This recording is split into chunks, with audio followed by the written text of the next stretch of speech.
Saludos y bienvenidos a esta edición especial de El Consultorio Voto 2024. Son ediciones especiales en las que discutimos los aspectos exclusivamente del área de la salud con los candidatos a la gobernación. Y en el día de hoy nos acompaña un candidato, mire, no es médico, no es abogado como muchos que han sido gobernadores en este país, pero tiene una profesión bien importante también, es contable. Nos acompaña el alcalde de San Sebastián, Javier Jiménez. Gracias por estar con nosotros. Gracias a ti por la invitación y saludos a todos. Usted es CPA. Yo soy CPA de profesión. Dígame, ¿cuál es su diagnóstico? Usted que ha sacado cita aquí con el consultorio, ¿cuál es su diagnóstico del estado de la salud en Puerto Rico? Bueno, el estado de la salud básicamente colapsó. Y te digo que colapsó porque tenemos una serie de situaciones que son características de un sistema que ha colapsado. Lo primero es que tú tienes unas deficiencias significativas en profesionales de la salud y específicamente en médicos especialistas. Y en una sociedad donde no tengamos acceso a una salud adecuada, pues definitivamente no vamos a tener una sociedad que pueda desarrollarse como se tiene que desarrollar con uno de los elementos principales que tiene que ver con la salud, ¿verdad? Que ese es la vida de uno. Yo siempre digo que hay dos derechos o dos aspectos fundamentales para el ser humano, que es el derecho a la vida y el tener una atención adecuada en cuanto a salud. Y nosotros tenemos y eso se desprende de nuestra propia Constitución. Sí, y lo que yo te diría que aquí lo que ha habido una dejadez colectiva socialmente, porque lo de los médicos tiene unas explicaciones, la falta de médicos. Tú tienes también que el 80% de las instituciones hospitalarias están operando con pérdida. Antes de llegar ahí, sí. A la situación actual, ¿qué pasó? ¿Qué nos pasó como país? ¿Cómo llegamos a este punto? Bueno, lo que pasa es que el país fue colapsando en diferentes áreas. Bueno, colapsó en lo financiero. Con el presupuesto multimillonario que tiene el país lo colapsaron por faltas administrativas, falta de administración.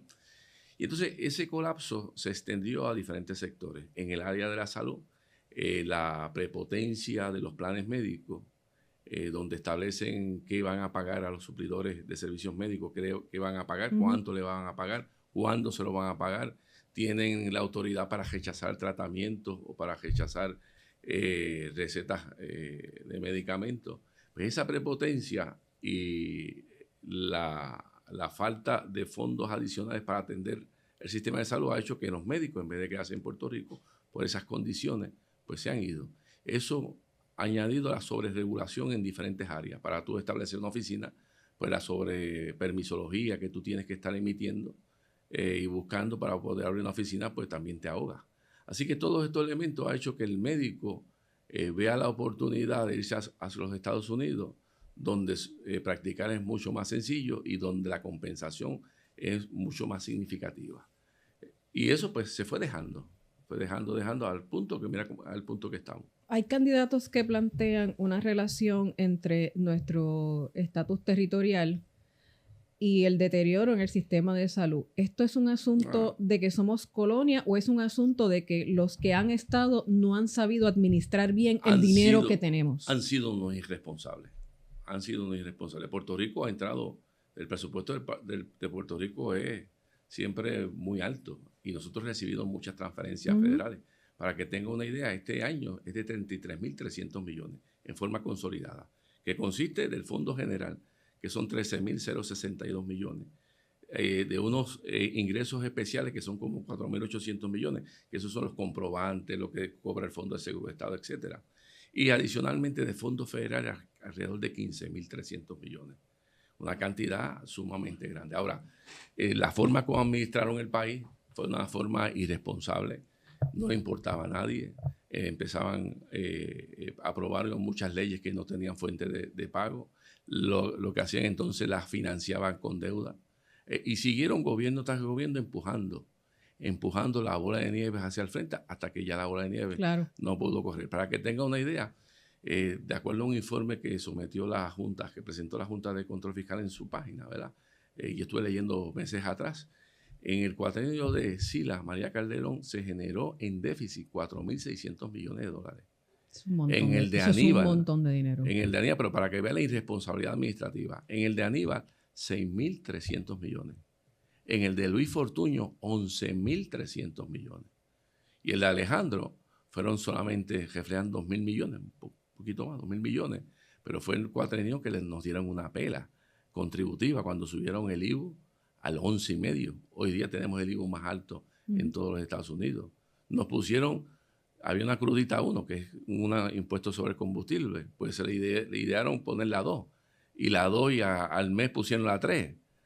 Adicionalmente impusieron una serie de contribuciones adicionales que ahoga al pueblo. Que usted plantee es el asunto de las finanzas y cómo eso va repercutiendo en lo que es el sistema de salud y eventualmente en la calidad de vida de la gente.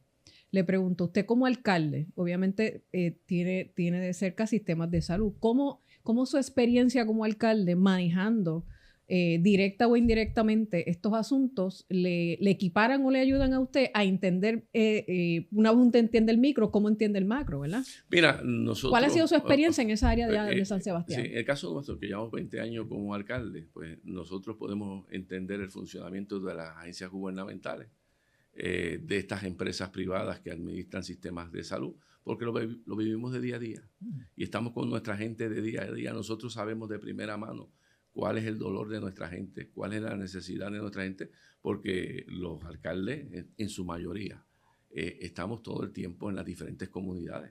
Y en el caso mío, yo llevo 20 años de alcalde, gano por las mayorías más amplias que se han ganado en la historia de San Sebastián. No perdemos un colegio porque estoy todo el día, todo el tiempo con mi pueblo. Ahora mismo, como te estaba contando ahorita fuera del aire, yo tomé unas vacaciones para poder atender mi candidatura a la gobernación. No empecé a eso. Yo tengo el teléfono para las llamadas que me hacen de San Sebastián para atender diferentes casos. Así que la exposición que nos da a nosotros los alcaldes de cómo trabaja el gobierno, cómo se ha abordado estas áreas que son tan importantes para el pueblo, pues nos da a nosotros una herramienta más amplia que aquel que no ha estado en gobierno o aquel que ha estado en posiciones que son más de legislación que de administración. En cuanto al área de los médicos, que fue de las primeras cosas que mencionó, pues obviamente no vamos a tapar el sol con la mano. Aquí tenemos una ausencia de especialistas increíble. Yo obviamente como mamá de una niña de 6 años, pues por ejemplo, mi hija padece de dermatitis atópica. Y fíjese, yo fui a buscar un dermatólogo pediátrico y me encuentro con que hay 1 o 2 en todo el país. Y que los dermatólogos que atienden adultos ahora tienen que atender niños, pero esa no es su subespecialidad, pero forzosamente tienen que hacerlo. Y así podemos mencionar distintas especialidades y subespecialidades que hay 1 o 2, o en otras que lo que queda son personas que ya pues son médicos que, vamos, que tienen que retirarse o que las competencias, ¿verdad?, con la edad, pues van. ¿Qué podemos hacer? Porque aquí hay un crédito de 4%, que es muy bueno para los médicos. Yo he hablado con muchos. Pero no resolvió nada. Pero no ha sido suficiente. No resolvió. ¿Qué podemos hacer para trabajar con eso? Nosotros tenemos que atacar esto de diferentes formas. Y el planteamiento que nosotros hacemos es que tenemos que atacarlo a corto plazo, porque a corto plazo no tenemos especialistas y tenemos que buscar qué alternativas nosotros podemos implementar para que hayan accesibilidad a especialistas por parte de nuestra población. Ese es uno. Y lo otro que tenemos que nosotros enfocarlo a un plazo un poco más a largo plazo. Lo primero que tenemos que nosotros es establecer cuál va a ser la relación de los planes médicos con los médicos. Eso es lo primero que tú tienes que hacer. ¿Por qué? Porque esa relación tan atropellada por parte de los planes médicos a los médicos hace que el médico no le sea atractivo quedarse en Puerto Rico. Así que uno de los planteamientos que nosotros estamos haciendo es que esos planes médicos tienen que establecer unas tarifas razonables para poder pagar a los médicos. Tiene que haber una especie de negociación, no de imposición por parte de los planes médicos, y tienen que pagarle a un periodo no mayor de 30 días. ¿Pero por qué? ¿Por qué? Porque las aseguradoras se plantean aquí como un cuco. Tienen poder económico, tienen poder financiero. Tienen un poder... hay una oficina que las fiscaliza, hay un procurador o procuradora del paciente. ¿Por qué no se les mete? Mira, pero ese procurador del paciente básicamente ni funciona eso. Y entonces no se le mete mano porque aquí hay unos grandes intereses que dominan a la clase política en este país. ¿Las aseguradoras tienen que existir en nuestro sistema de salud? ¿Son un componente importante? Las aseguradoras son un componente de nuestro sistema para velar que tampoco se sobrecargue el sistema con muchos tratamientos, recetas que no fueran propios. Porque acuérdate que nuestro sistema tiene un tope de fondos. El total de fondos que se estima es alrededor de 15.500 millones en cuanto a al pago de diferentes primas. lo que es Medicare, Medicaid, lo que paga el gobierno por aportaciones para pago de tarjetas patronales, lo que paga la empresa privada y lo que pagan los individuos. Se estima que alrededor de 15.500 millones de dólares. Y de esos 15.500 millones, alrededor de un 82-83% lo provee entre el gobierno estatal y el gobierno federal. ¿Qué quiere decir? Que tú tienes ese tope para dentro de todo el sistema atender todo lo que tiene que ver con tratamientos, todo lo que tiene que ver con prevención, todo lo que tiene que ver con medicamentos y terapia. ¿Cómo meterle mano a esto de las aseguradoras si son un componente importante dentro de nuestro sistema de salud? Primero, al comisionado de seguro hay que darle las herramientas y la autoridad para que puedan fiscalizar la operación de estas aseguradoras. Hoy día, el comisionado de seguro, básicamente esa oficina no tiene ni empleado para poder fiscalizar ni las obligaciones que tienen ellos a corto plazo. Y me atrevo a apostar que las multas son como el petty cash de las aseguradoras. Y para tú dar multa, tú tienes que fiscalizar. Si no tienes personal, no puedes hacerlo. Así que la fiscalización básicamente es neutro. Igualmente, tú tienes que establecer otros mecanismos por parte del Departamento de Salud para darle seguimiento a las ejecuciones de esos planes médicos en esa relación con lo que es los suplidores de servicio. Eso es sumamente importante. Igualmente, tú tienes que establecer una serie de parámetros en esa relación, como te dije ahorita, como el tiempo de pago. Muchas veces estas compañías te pagan pues cuando le da la gana, cuando pueden. Te objetan lo que quieran.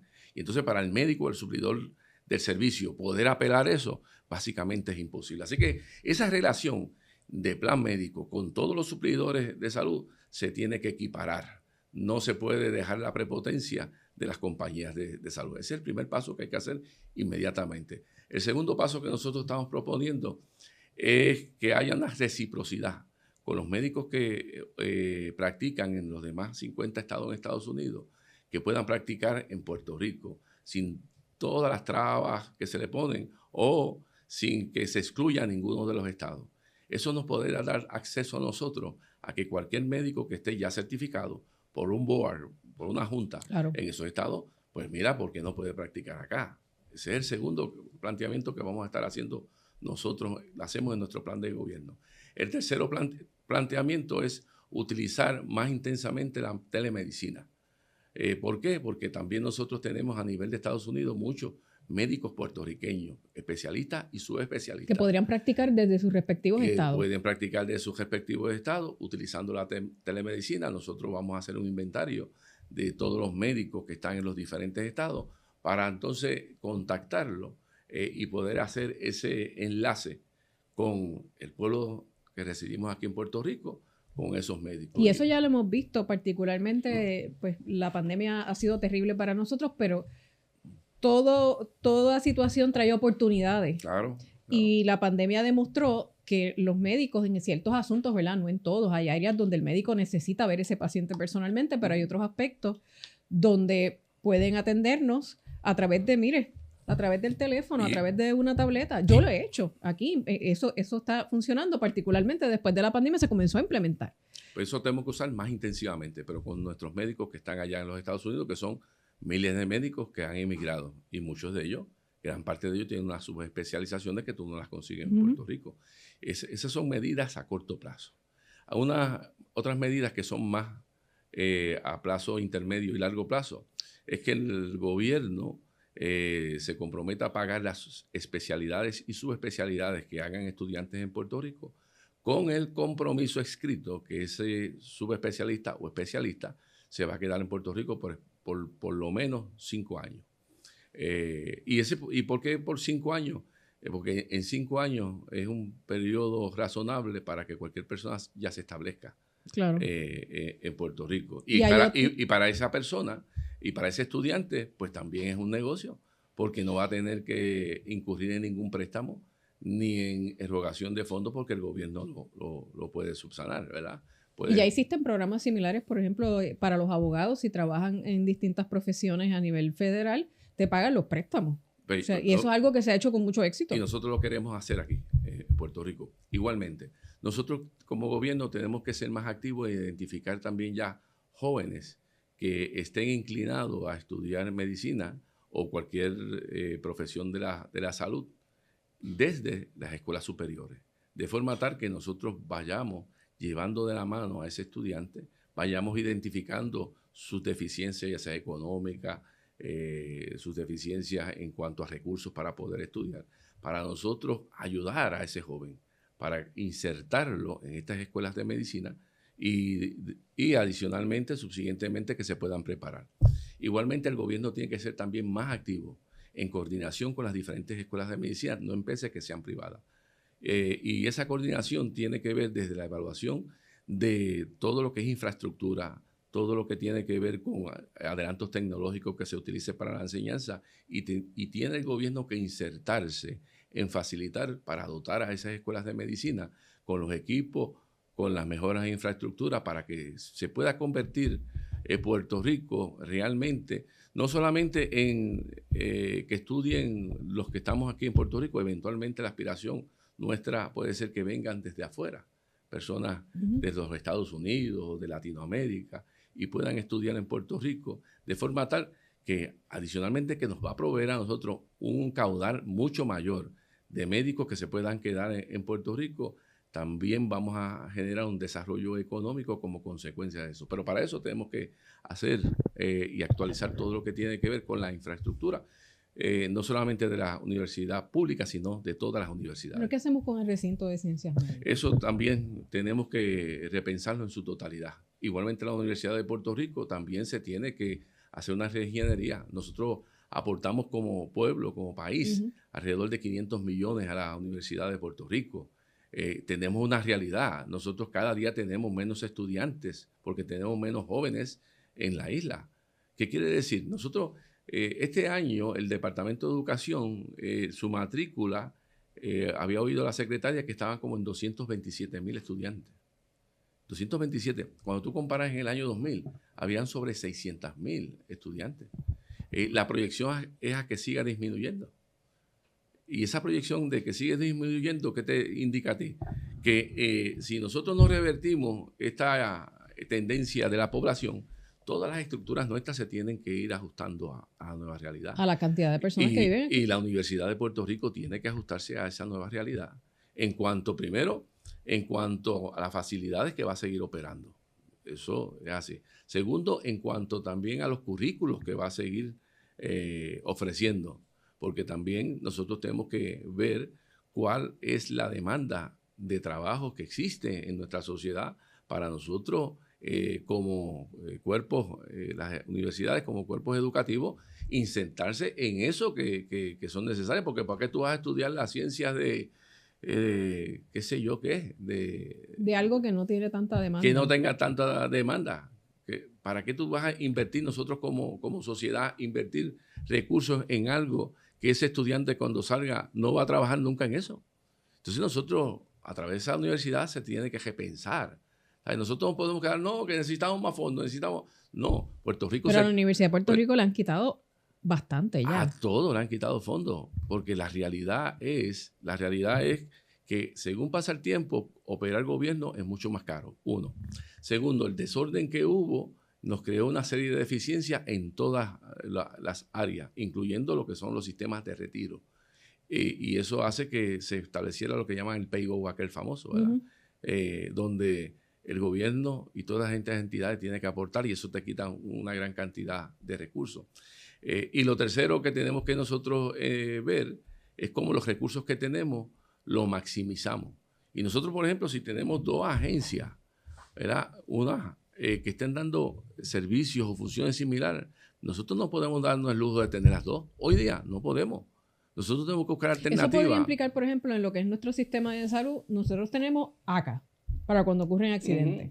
Tenemos Fondo del Seguro del Estado para cuando ocurren accidentes en el trabajo y eso obviamente le da una inmunidad al patrono. Tenemos el Departamento de Salud. Tenemos AMSCA. Hay que mirar todo eso a ver de qué forma se puede reorganizar. Claro que hay que mirarlo. Por ejemplo, ahora mismo ACES.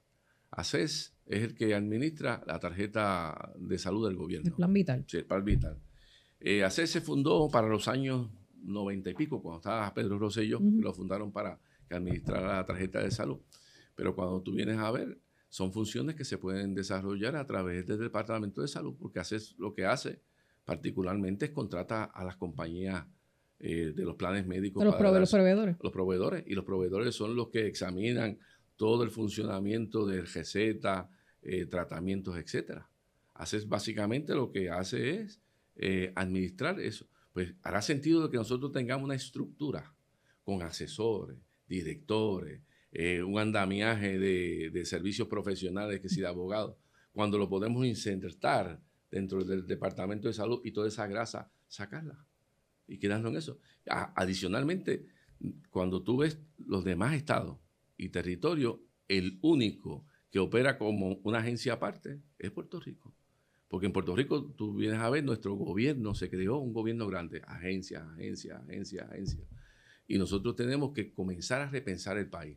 Si no lo repensamos, no va a haber país que podamos administrar en el futuro. Pero es algo que la Junta ya había pedido y se hicieron unos cambios cuando la administración de Ricky Rosselló, por dar un ejemplo, el Departamento de Seguridad Pública, donde se consolidaron una serie de... No consolidaron nada, crearon una estructura.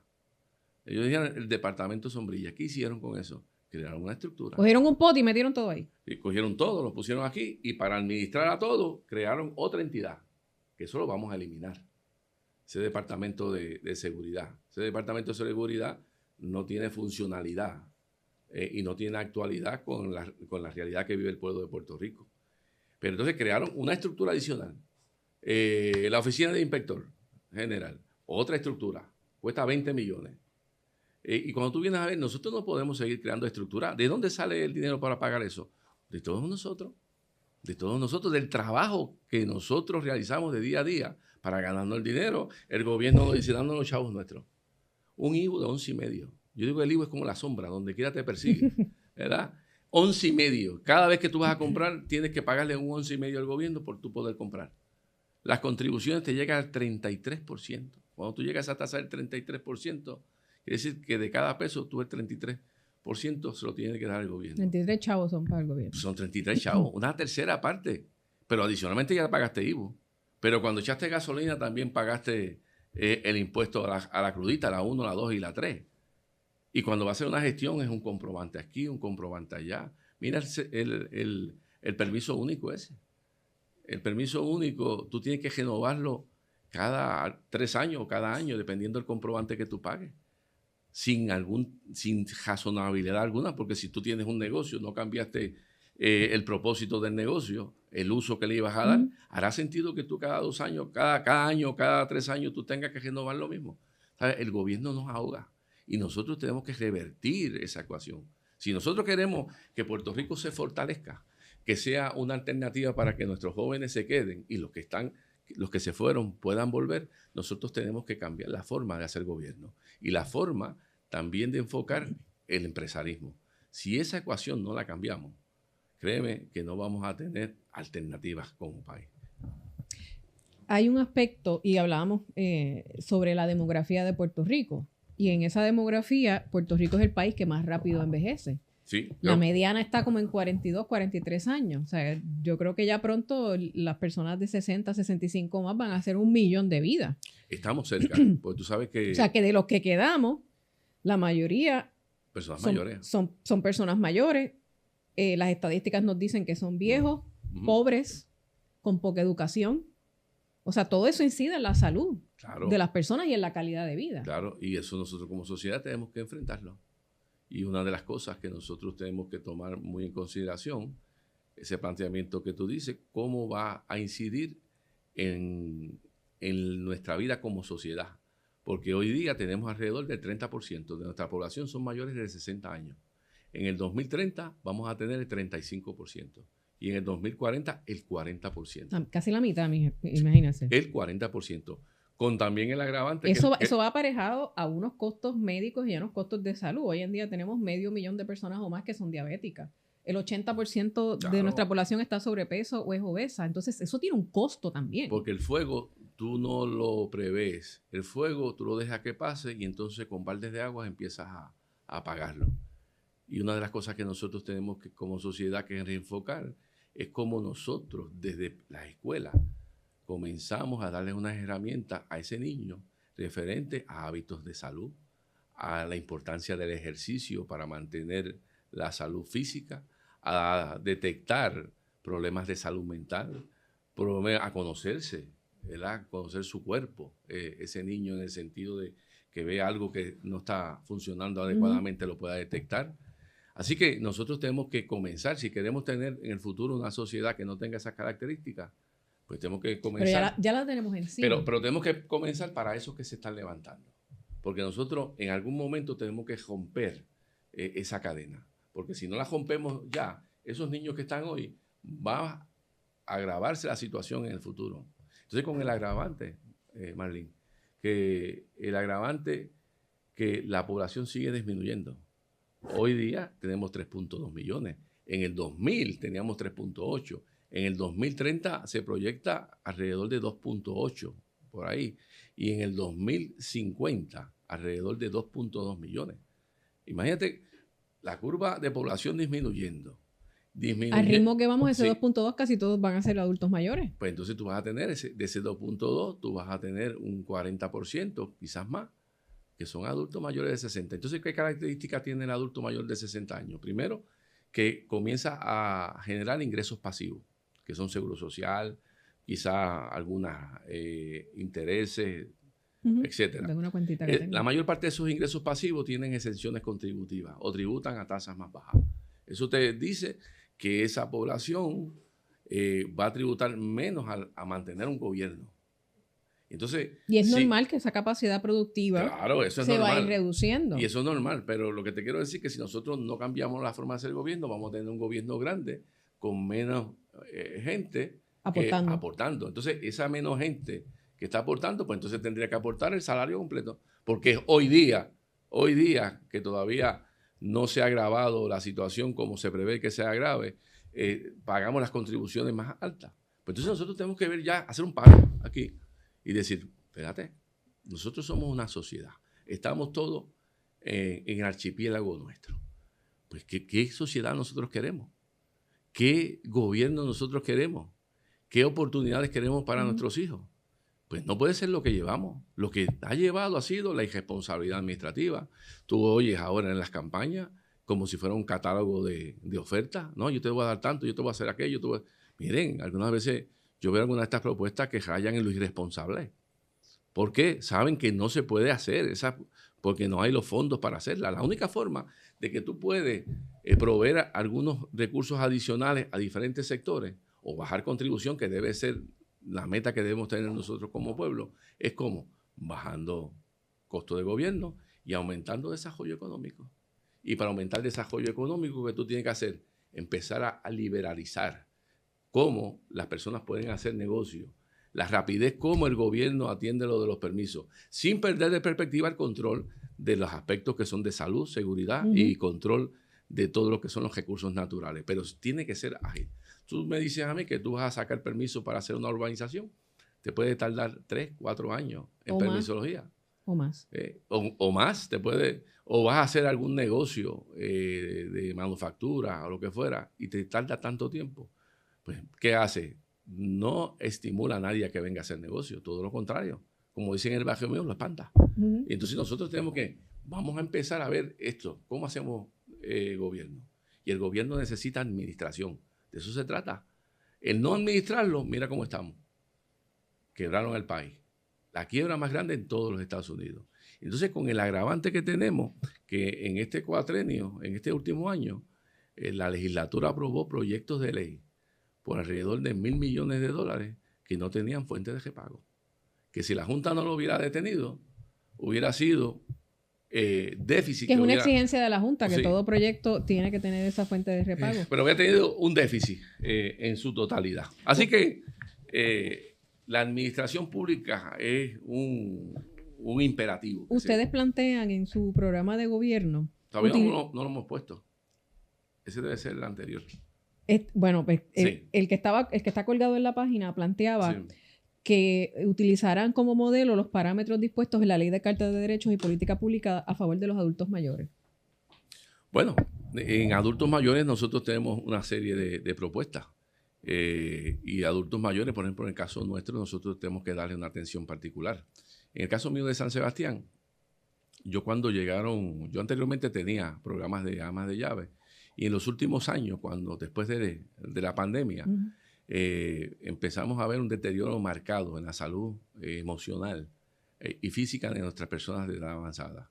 Y nosotros a través de diferentes fondos, mayormente fondos federales y fondos municipales, reclutamos alrededor de 275 amas de llave. Yo creo que el municipio que más auxiliares en hogar tiene, no he oído otro adicional. Y lo utilizamos como base de que nuestros viejitos, nuestras personas de edad avanzada, uno de los problemas más significativos que tienen, que deteriora la salud mental, es la soledad.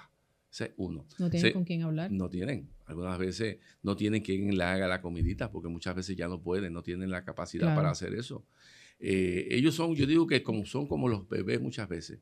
El bebé no puede llorar, pero muchas veces no lo manifiesta, es donde le duele, qué tiene. Y la persona de edad avanzada, las que están bien avanzada en edad, muchas veces no se quejan, se la tragan, lo sufren. Y tú lo ves en ese rostro, algunas veces perdidito, que tú lo ves cuando vas viendo. Y una de las cosas que nosotros como sociedad tenemos que honrar a nuestras personas de edad avanzada. Y en el municipio yo le di esa prioridad. Establecimos 275 amas de llave. Esas 275 tienen unas supervisoras que son enfermeras. Cada 25 tienen una supervisora que es enfermera. Y en el oeste, en términos demográficos, la cantidad de adultos mayores es bastante marcada. Mayagüez, Aguadilla, o sea, toda esa área es bien marcada. Pero nosotros tenemos que identificar esas necesidades y nosotros compensarlas. Esas enfermeras cuando van y verifican, pueden ver presión, pueden ver unas situaciones que necesiten que se haga un contacto con un médico. Y adicionalmente tenemos 2 psicólogos visitándolos todo el tiempo para determinar diferentes condiciones emocionales. Mayormente hay muchas depresiones. Y esas condiciones nosotros ver cómo canalizarlas. Y nosotros como sociedad a nivel de Puerto Rico tenemos que hacer lo propio. ¿Por qué? Tenemos una población de edad avanzada que va aumentando.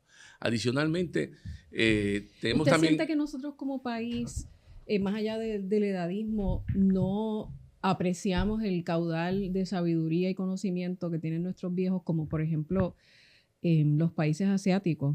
He tenido la bendición de visitar muchos de esos países y uno ve cómo el anciano ocupa esos espacios. Uno los ve jugando. Hay un juego que se parece mucho al yo lo comparo como con el dominó. Yo sé cuál tú dices. Pero sí, que son como una ficha. Y uno los ve practicando tai chi, pero muchos. Y entonces como que se valora ese caudal y se valora esa sabiduría, porque como dicen por ahí, más sabe el diablo por viejo que por diablo.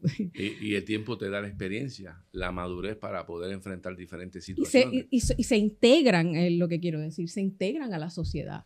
Ahí tiene que haber dos cosas. Número uno, nosotros también como sociedad tenemos que cambiar la mentalidad de que tú le dices desde joven, voy a trabajar y cuando tenga 50 o 55 años me voy a retirar, me voy por una hamaca o voy a hacer aquello. No, el ser humano se hizo para siempre tener esa ilusión de vida.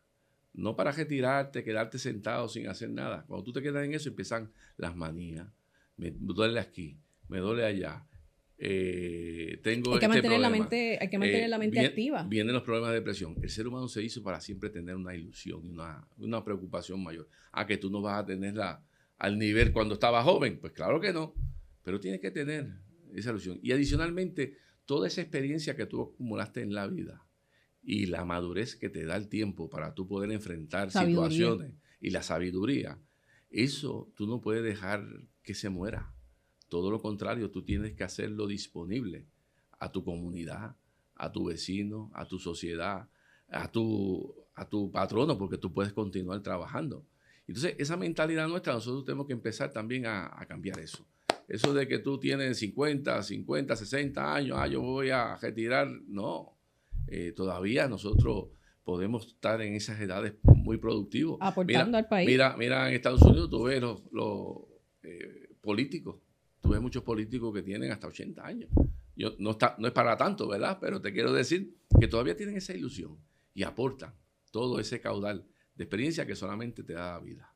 ¿Será posible integrar esos adultos mayores, algunos que tienen todavía son bastante independientes, en algunos sectores de lo que, por ejemplo, quizás que puedan contribuir a nivel social o a nivel de gobierno? Pueden contribuir en todo, a nivel social, de gobierno, de empresa privada. Pero como te digo, lo primero tenemos que cambiar la mentalidad, uno. Segundo, tenemos que generar fuentes de trabajo. Eso es fundamental, porque si no se generan fuentes de trabajo, pues no va a haber donde esa persona que ya está retirada puede también aportar con su destreza y su tiempo. Así que eso tiene que venir de la mano. El desarrollo económico es fundamental para que nosotros cambiemos la curva que llevamos. Y el desarrollo económico tiene que ver con libertad de empresa. La libertad. Hablando precisamente de esa parte económica, muchos adultos mayores requieren de unos cuidados paliativos, unos cuidados específicos. La población de pacientes con Alzheimer o con algún tipo de demencia es bien alta y los costos de estos centros de cuidado a veces son imposibles para la familia. Pueden llegar hasta los $5,000 o más, o cuando menos 2.500, que es el salario, yo digo, más o menos promedio de un trabajador. O sea, entonces, ¿de dónde araña si no teje? ¿Qué podemos hacer con ese aspecto de esos ancianos que necesitan esos cuidados y los costos tan altos que tiene de manejar este tipo de situaciones? El gobierno tiene que intervenir en esto, porque la realidad es que yo oía los otros días una ley que los hijos se tienen que hacer cargo de los padres y algunas veces lo llevan al tribunal para que tú te hagas cargo de tu papá. Y muchas veces tienen más consecuencias negativas que positivas, en el sentido de que cuando un hijo lo obligan a incurrir que te lleve el papá para la casa, pues a cumplir con algo que moralmente, con lo que moralmente se supone que lo tiene que cumplir, pero cuando lo hacen así, pues muchas veces ese viejito lo que recibe es maltrato por parte del hijo. Quizás se hace cargo, pero con maltrato. Y nosotros tenemos que enfocar esto en una forma más amplia, y es tratar de que esa relación entre padre e hijo, que por alguna razón se haya roto, nosotros podamos subsanar esas deficiencias. Que eso es fundamental. Su acercamiento sería entonces terapéutico. Sí, claro. Y eso las organizaciones sin fines de lucro de las comunidades y las organizaciones de base de fe son fundamentales para insertarla en esa ecuación para empezar a sanar esas deficiencias en nuestras estructuras familiares. Así que enfocar todos estos aspectos con leyes y leyes y leyes y leyes no resuelve las cosas. Aquí nosotros somos seres humanos y el ser humano reacciona de diferentes formas, pero tiene que haber esa relación psicológica, esa relación espiritual y humana para empezar a sanar nuestra sociedad, no a través de leyes y leyes. Y una de las cosas es el gobierno tiene que proveer recursos para atender a ese viejito que lo dejaron abandonado. Tú viste que han dejado abandonado en hospitales. En los hospitales, pero escucharlo nada más es sumamente doloroso. Claro que es sumamente doloroso. Pero nosotros como gobierno tenemos que honrar a nuestras personas de edad avanzada. Nosotros no podemos dejar a nuestras personas de edad avanzada como si ya fuera una cosa y tíralo allí o tíralo allá. Recientemente yo hablaba con José Acarón de AARP y una de las cosas que él señalaba es que a pesar de los cambios demográficos que hemos discutido aquí en este podcast, el Departamento de la Familia dedica gran parte del presupuesto, yo creo que más del 90%, a los niños, que sin duda son importantísimos, pero muy, muy poco al adulto mayor, aun cuando tenemos demográficamente un cambio, ¿verdad? En términos de la cantidad de menores de edad que tenemos que atender versus la cantidad de adultos mayores que tenemos que atender. ¿Habría que mirar eso también? Pero en niños, ¿verdad? Hay una serie de problemas que también eso puede ser otro programa aparte. Eso es un podcast aparte. Que tenemos que atenderlo como sociedad. Y el Departamento de la Familia tiene esa obligación de hacerlo. Pero habría que mirar ese presupuesto para que se pueda atender. Sí, no, pero el presupuesto se tiene que mirar para ver cómo se maximiza. Y una de las cosas que nosotros tenemos que ver es el presupuesto del país para ver dónde nosotros podemos cortar grasa. Nosotros tenemos que cortar grasa, por ejemplo, en los servicios profesionales. Recientemente se discutió públicamente unos servicios profesionales que no tenían razón de ser. Hay servicios profesionales que tienen razón. Y yo decía con uno, hacer tú un contrato no es un pecado, eso es parte de cómo hacemos negocio. El pecado es cuando tú das un contrato para hacer nada, que no tiene funcionalidad. Y nosotros tenemos que empezar a ver esa funcionalidad de todos los servicios que nosotros estamos contratando en gobierno. Uno, tenemos que repensar si el método que utilizamos nosotros de subastas es un método que economiza dinero o lo que hace es que los precios sean más altos. Y te digo esto porque, por ejemplo, hay artículos que tienen una serie de fluctuaciones en el mercado, han tenido una serie de fluctuaciones. Si tú lo subastas en este periodo, ese artículo, el que va a la subasta tiene que proyectar cuál puede ser el posible aumento. El posible aumento. Entonces, la cantidad que te subasta va a ser una cantidad bien alta, mucho más alta que lo que está en el mercado en el momento determinado. Y nosotros tenemos que repensar eso. Tenemos que repensar cómo nosotros garantizamos que no haya corrupción en la adjudicación de estos productos, pero cómo tú puedes maximizar la utilización de los fondos en cuanto al pago. Porque muchas veces tú te vas a una subasta y lo consigues más barato en ese momento que vas a comprar en cualquiera de estas cadenas. Pues entonces habrá lógica que nosotros tengamos que pagar más alto porque estamos en una subasta cuando lo podemos adquirir en el mercado por un precio menor. Pues tenemos que repensar eso, porque entonces todos estos fondos que nosotros podamos economizar en el gobierno y podamos reenfocarlos, esos costos nos van a servir para atender situaciones como esta. Claro. Y una vez tú atiendes esas situaciones, nosotros tenemos que aspirar a comenzar a bajar las contribuciones. Eso es fundamental. Pero para eso va a tener que dar una lucha con la Junta, Carles. La Junta, yo luché con la Junta. La Junta, yo fui de los 10 municipios que escogieron. ¿Para los planes fiscales? Sí, yo fui de los... planes pilotos. Pero ¿tú sabes qué yo hice? No las reconocí. La Junta, para mí, es un bochorno como país. Es una entidad antidemocrática. Estamos a la altura de cuando... ¿Usted no sometió a planes fiscales? Ninguno le sometí. Contraté a un abogado constitucionalista.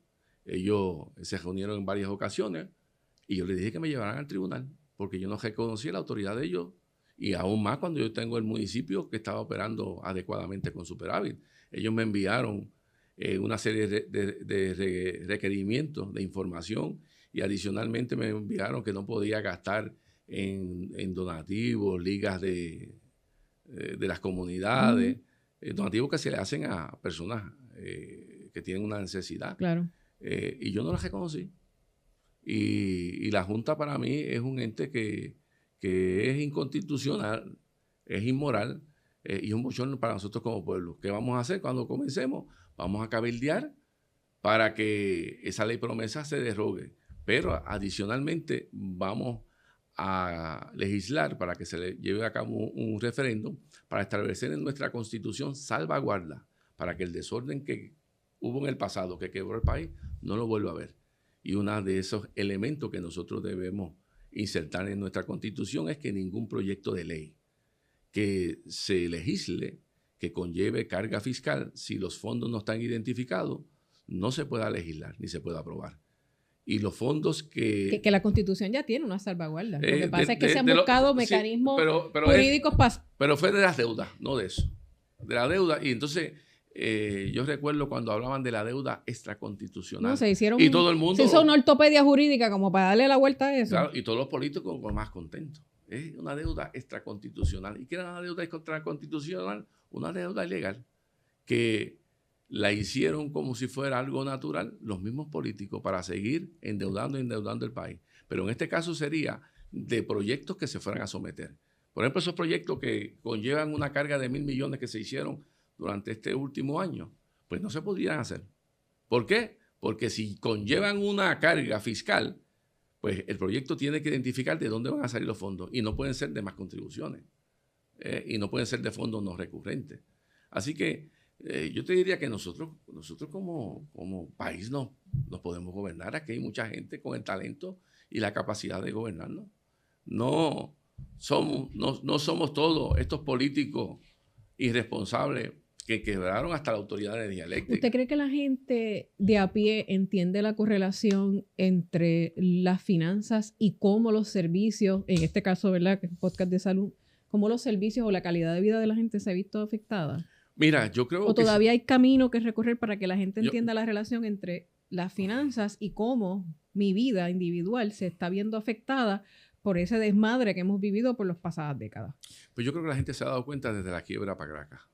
Ha visto que el desorden administrativo ocasionó una quiebra y esa quiebra nos afectó a todos. Afectó a los sistemas de retiro, afectó la gobernanza del país, afectó la accesibilidad de fondos de muchos sectores que ahora mismo no pueden accesar a esos fondos. Así que la gente se ha dado cuenta que hay que ir todavía camino que andar. Sí, porque todavía hay personas que no entienden que en los procesos políticos lo que tú seleccionas son personas que van a administrar las cosas comunes del pueblo. Eso es lo que hace esa es la función principal de un político. Y adicionalmente, establecer cuál va a ser la relación del gobierno con el ciudadano. Esos son los dos elementos principales. Administración y la relación del gobierno con el ciudadano.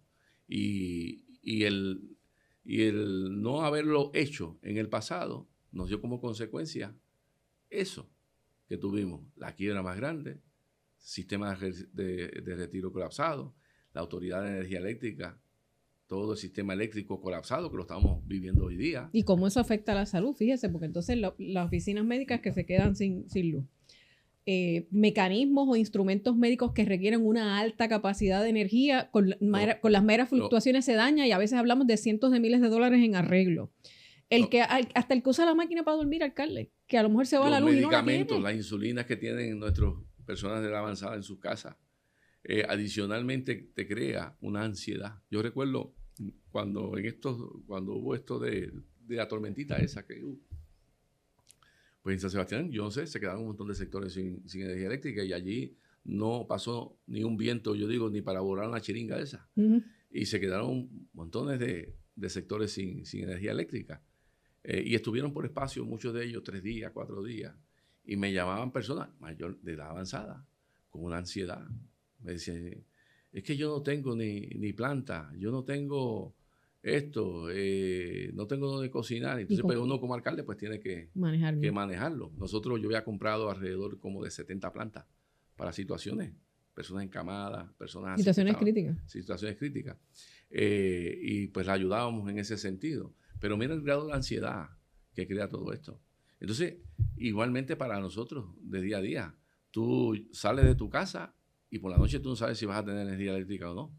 Con el agravante que el tiempo de respuesta es intolerable. ¿Y a ustedes como políticos les crea preocupación y también usted como alcalde le crea ansiedad el saber que tenemos un sistema tan frágil que ya usted va preveyendo?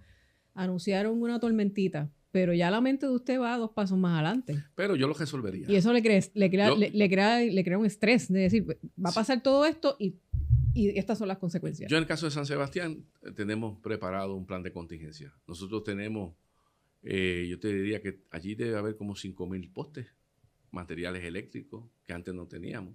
Y eso lo accesamos de excedente de FEMA. Material que la autoridad no quiso. Y nosotros a través de la PPA nos lo dieron. Y nosotros tenemos plan de contingencia. Pero a nivel de Puerto Rico hace falta un plan de contingencia. Y una de las cosas que nosotros tenemos que hacer es crear un sentido de urgencia y comenzar a envolver en todo lo que tiene que hacer, poner al día la autoridad a todos los diferentes elementos que puedan aportar. Por ejemplo, ¿por qué no involucrar en todo esto a los 78 alcaldes? Y decirle a cada alcalde, tú te vas a encargar de desganchar todas tus líneas en tu territorio. Yo te voy a pagar el costo que tú incurras en eso. Pues si tú tienes 78 brigadas en todos los municipios. Y el alcalde sabe dónde está el palo que se trepó. Las comunidades saben dónde están esas áreas. Claro, y el alcalde tiene sentido de urgencia, porque ningún alcalde quiere que a ningún sector se le vaya la energía eléctrica. No queremos eso. Entonces, si el alcalde involucra a los alcaldes en este operativo, yo te diría que nosotros en 6 meses, no más tarde de 1 año, tenemos todo el sistema eléctrico despejado, que es uno de los elementos principales para que la energía eléctrica se vaya. Pero si tú ahora, como lo tiene Luma, creo que le dieron FEMA 1.200 o 1.300 millones para el desganche, contratan unas compañías privadas, esas compañías privadas tienen unas ganancias en la operación de la ejecución de las limpiezas de las líneas, pues los chavos no te dan, 1, y 2, te vas a tardar años y años, y cuando termine de desganchar toda la línea, tienes que empezar otra vez. Tienes que empezar con el árbol, y eso no tiene sentido. Así que, por eso Luma no tiene capacidad. Luma ha demostrado que no tiene capacidad y Luma se tiene que ir. Pero nosotros, con la cancelación del contrato de Luma y la creación de la nueva entidad, tiene que venir de la mano el estado de urgencia. Igualmente, tú tienes que tener, que me imagino que lo tienen que tener ellos, una evaluación de todo el sistema. ¿Cuáles son las áreas críticas que el sistema... Uno esperaría que lo tuvieran. Se supone, pero si no está, nosotros tenemos que hacerlo. Hacer eso, identificar y entonces establecer una ruta de sustituciones de equipo. Y esos que están a punto de colapsar ya o que ya están obsoletos, nosotros tenemos que crear ese sentido de urgencia para inmediatamente adquirirlo y reemplazarlo. Porque con eso tú vas a estabilizar el sistema. Eso en cuanto a transmisión y distribución. Y entonces la otra parte es la generación, que tenemos que evaluar cuál ha sido el desempeño de Genera. Y la tercera cabeza, que es también de las más preocupaciones que nos debe dar, es la reestructuración de la deuda. Porque si esa reestructuración de la deuda se hace utilizando el repago de los 8.500, 9.000 millones de dólares, la factura de luz no va a haber nadie que la pueda pagar en Puerto Rico. O sea, tú tienes 3 problemas ocasionados por la falta de administración en Puerto Rico en la autoridad. Número 1, generación. Número 2, distribución y transmisión. Y el tercero, la negociación de la deuda. Que ese puede tener un impacto devastador en lo que es la economía de Puerto Rico y en lo que es la vida de la familia puertorriqueña. Gracias, alcalde, por estar con nosotros. Me quedaría mucho más, pero sabemos que usted tiene la agenda cargada, la agenda llena. Pero gracias por esta conversación tan interesante. Placer que esperamos estar contigo aquí. Que sea útil para ustedes como votantes. Siempre les digo, tienen que leer, accesen a las páginas de todos los candidatos, en este caso del Proyecto Dignidad, lea las propuestas, no escuche cuentos de camino, lea las propuestas que están aquí. Hemos podido discutir, ¿verdad?, con mucho tiempo, ¿verdad?, las proposiciones que tiene el alcalde de San Sebastián. Es importante cuando un político le haga una propuesta, que le voy a dar esto, le voy a dar aquello, pregúntele cómo va a sacar los fondos. ¿De dónde va a sacar los chavitos? Eso es importante, porque las campañas políticas ya no pueden ser... Y mínimamente cuestiónese de dónde va a salir el dinero. Ya no pueden ser aquel catálogo de yo te voy a dar esto, aquello, lo otro. Ahora no, ahora nosotros tenemos como sociedad retomar el control de gobierno, retomar el control de nuestro destino como pueblo en desarrollo económico y hacia dónde vamos como país. Gracias por estar con nosotros. Gracias a ti. Amigos, hasta aquí el consultorio Voto 2024.